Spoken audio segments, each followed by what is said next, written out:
Hey everybody, it's Jennifer, and I want to talk to you guys today about trying to decipher what your baby needs when they cry, trying to figure out what it is that you can do to meet the needs of your baby when you obviously can't communicate with them. I know this is something that new moms struggle with a lot, and I know that a lot of pregnant mamas out there have a sort of anxiety with this. You know, obviously you can't communicate with your child, at least verbally. So it is all down to trying to learn and decipher these cues and figure out what their crying is telling you. And I think it's really important first to note that crying is nothing more than them just communicating in the only way they know how. It's not necessarily meaning that they're in pain or that they're angry.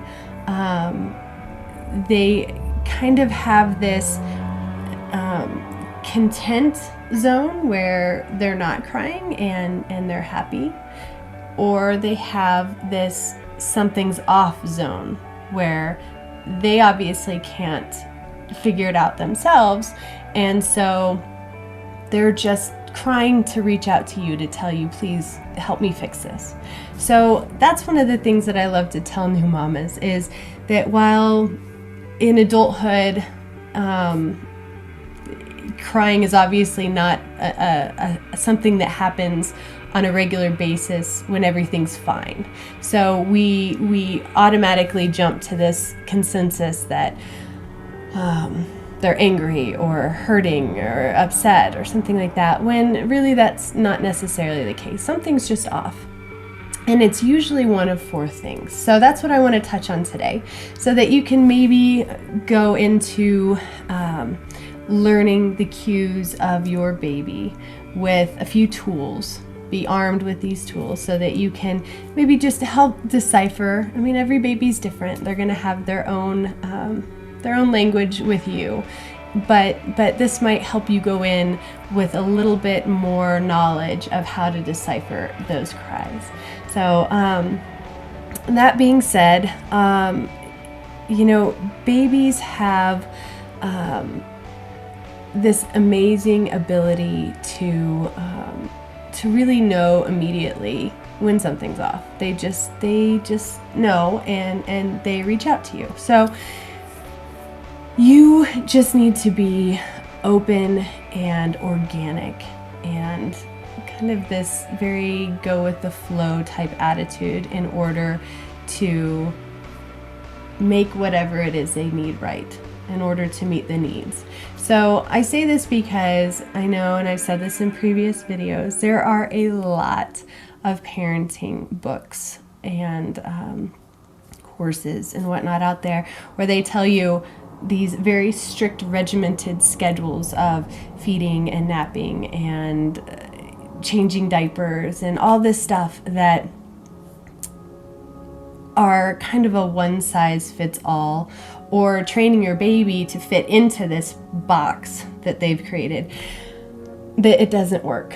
It hasn't worked for me after 5 children, and with all of the moms that I've worked with in being a doula, I have seen them come to me after having read books like this, and they say, this isn't working, why isn't this working, and what can I do to fix this? I just want my baby happy. So let me tell you what does work.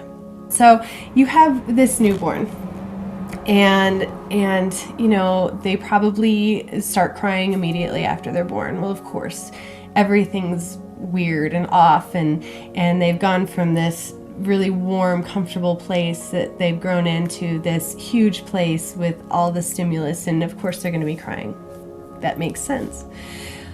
So you hold them and you nurse them, and all of a sudden they stop crying, and they have mom, and they have food source, and their needs are met.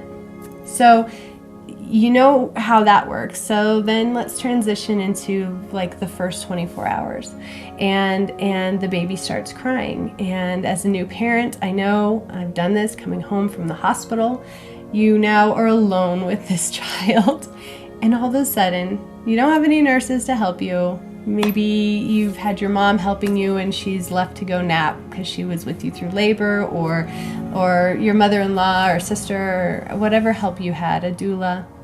And now you're alone with this child and it starts crying. What do you do? What does it need? So there's kind of a checklist, and this checklist will change the older they get. But as a newborn, the checklist is pretty simple. You have food, sleep, diaper, and then just you, mom. Okay, those are the 4 things that a newborn really needs. Obviously, there's things like warmth and too much stimulus and things like that. Yes, those are extraneous kind of things that you should be aware of. But for the most part, those 4 things are what a newborn really needs you to pay attention to.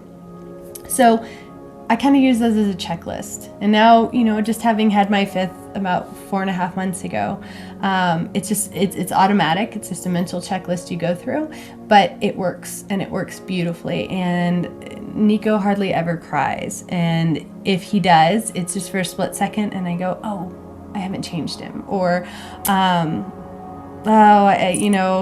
maybe my breasts are a little sore, I bet he's hungry, or you just kind of go through that. And then as they get older, you start seeing cues, and I'll touch on that too, physical cues that they give you. But so newborn, you have them and they start crying. So you think, okay, I'll check the diaper. If the diaper's wet, then generally a lot of newborns are very aware of that. It's a sensory thing. They were warm and comfortable and cozy in your womb, and now they have all these different stimulus on them. A wet diaper is sometimes really uncomfortable. I've seen some newborns that aren't completely unfazed by diapers. And so if that's your newborn, then that's something you can check off the list, and then you just have to make a mental note to check the diaper often, ever so often, to make sure that they're, it doesn't hurt their bottom, their poops and things like that. But, so the diaper, the food, big one. That's going to be, especially with a newborn, probably 9 out of 10 times one of the most important things. And then when you nurse them, and I'm assuming here that you're nursing, if you're bottle feeding, then when you bottle feed, they'll generally fall asleep. Newborns are asleep a lot. So that kind of takes care of the sleep aspect of it. So nursing or bottle feeding, that goes hand in hand with the sleep, because they just generally doze off while that happens. So if they don't doze off while feeding, then sleep is going to be another reason why they're going to be upset. And sleep is one that you got to catch kind of early, because when they get overtired, it's hard to calm them down.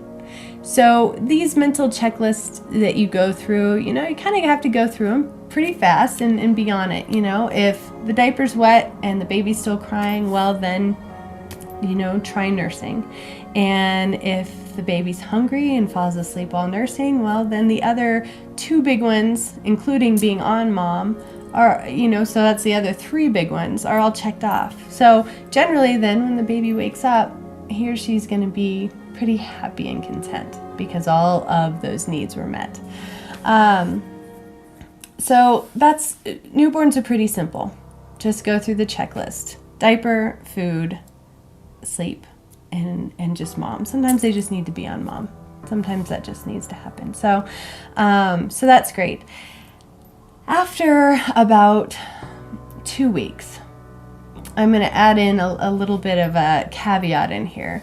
Depending on your baby and how early the baby was born. Now I have had 2 babies that were born at 37 weeks. And that was right on the cusp of being preemie. When babies are born early, sometimes their bellies just aren't acclimated enough to deal with a lot of the proteins that are in the mom's milk, or that could be in formula as well. So I'm vegan now, but I was not with my first 2. And I was a vegetarian, and so I ate dairy. And it was really interesting that with my second, who was born at 37 weeks, he had a dairy issue, and that didn't start showing up, and it usually doesn't until 2 or 3 weeks along. And their bellies just can't quite acclimate to certain proteins, and that can be with dairy, it can be soy, it can be wheat, it can be meats. All of that pass through your breast milk, and some of those proteins are just too hard for a baby's belly to process. That can cause gas issues. Now, I'm of the camp that I don't believe in colic. I don't think there's such thing as this kind of amorphic colic diagnosis out there where a baby just cries for no reason. I believe that there's most definitely a reason for a baby crying. They're telling you something's uncomfortable. And generally, I believe it has to do with having an issue with some sort of a food that either the mom's eating and is coming through the breast milk or in the formula. I am a strong believer of that.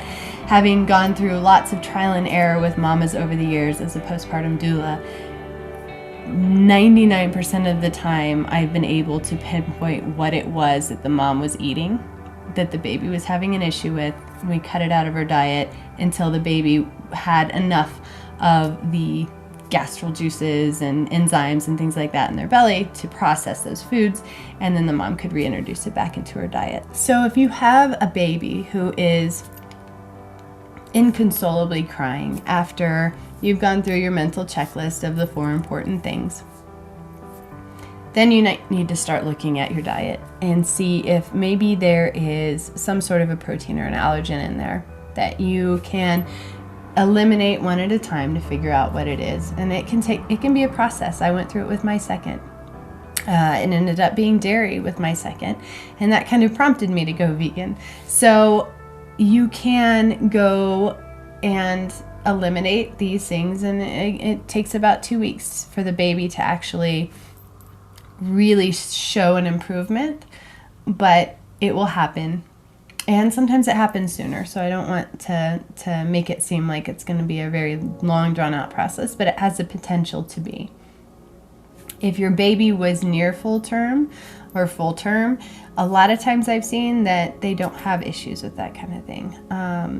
Some people are very cautious with onion and garlic, with things like cauliflower and broccoli, spicy foods, things like that. Some moms, including me, I just don't eat spicy foods for the first few weeks. I just would rather not take the chance and let the baby kind of acclimate its belly to all the food that I'm giving them through my milk, and then slowly start introducing spicy foods and onions and garlic and things like that.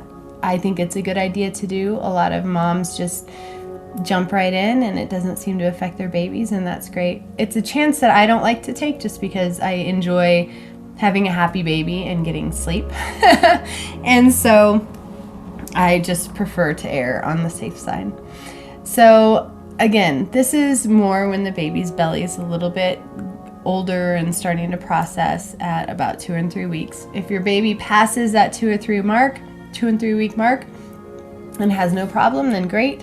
He's acclimating great to all the foods that you're eating. And then you start getting cues. When the baby starts showing more physical movement, starts being more aware of his or her body, then you start seeing more cues. And something I was going to say with a baby having issues with their belly, a lot of times one of the cues that you'll see with that is they tuck themselves up in a ball.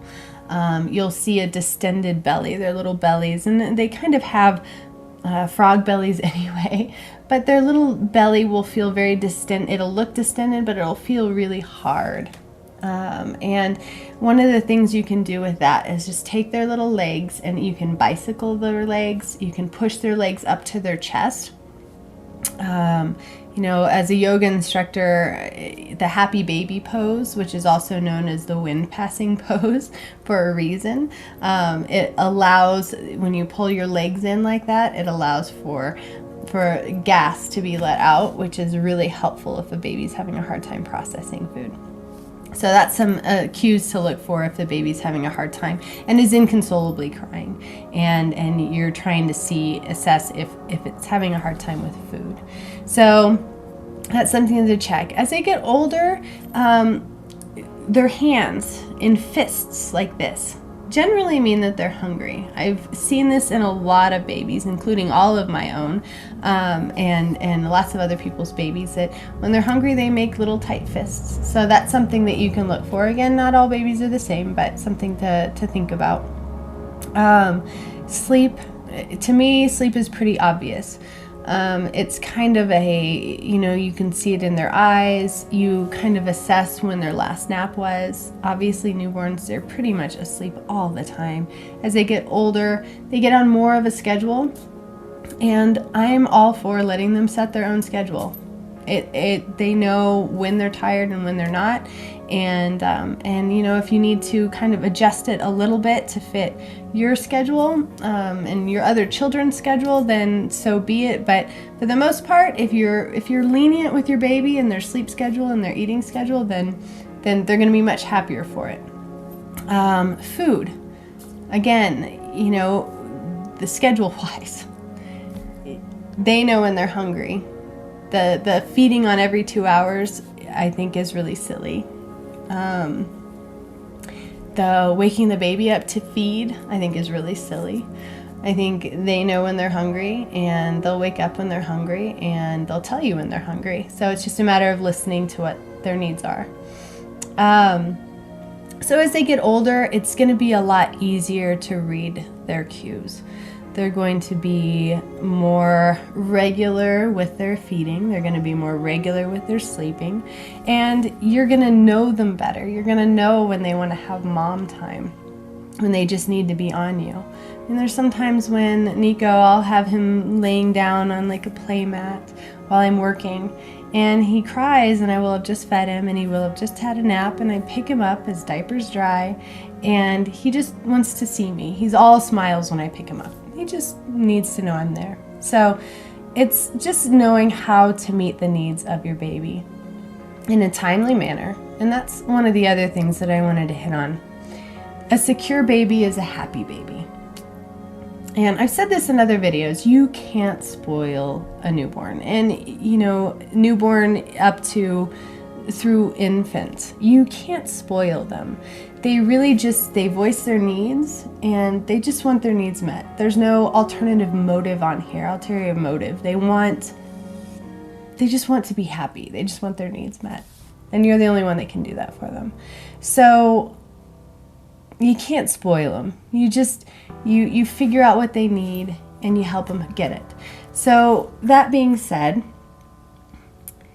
when they're secure and they know that their needs are met, and I've said this again in other videos, they are just so much more happy when you do set them down, or when you put them down to sleep and they put themselves to sleep without crying. They don't panic when they're hungry because they don't think that you're not going to feed them because you have them on a schedule of every 2 hours. If they're hungry and you're not feeding them, then they're going to go into sort of a crisis panic mode. And that will be something that they will kind of remember. And so then next time they're hungry, they'll go into crisis mode a lot faster because they remember that their needs weren't met before. It becomes hunger crisis association, if that makes sense. So if you go through the checklist, you figure out what they need when they start crying, and you meet their needs in a timely manner, they become more secure. And they know then that their needs are going to be met. And it shows. It makes for a baby that's overall just so much more easygoing and happier. So my best suggestion to you as a new mother, going into trying to figure out what it is that your baby needs, is to just be very open and receptive to their cries. And don't look at their cries as being a bad thing. Look at it just being their way of communicating with you, and to say, hey, what do you need, little one? Let's check your diaper. Let's put you to the breast. Let's try to rock you to sleep. And it's going to most likely 9 out of 10 times fix the problem. And if it doesn't, then honestly, I could tell you then it might just be a little bit of a food issue that will resolve itself over time, unless you want to take the steps to try to fix it a little bit ahead of time by altering your diet. And I hope that gives you a little bit more confidence going in to communicating with your baby, because they're really simple little creatures.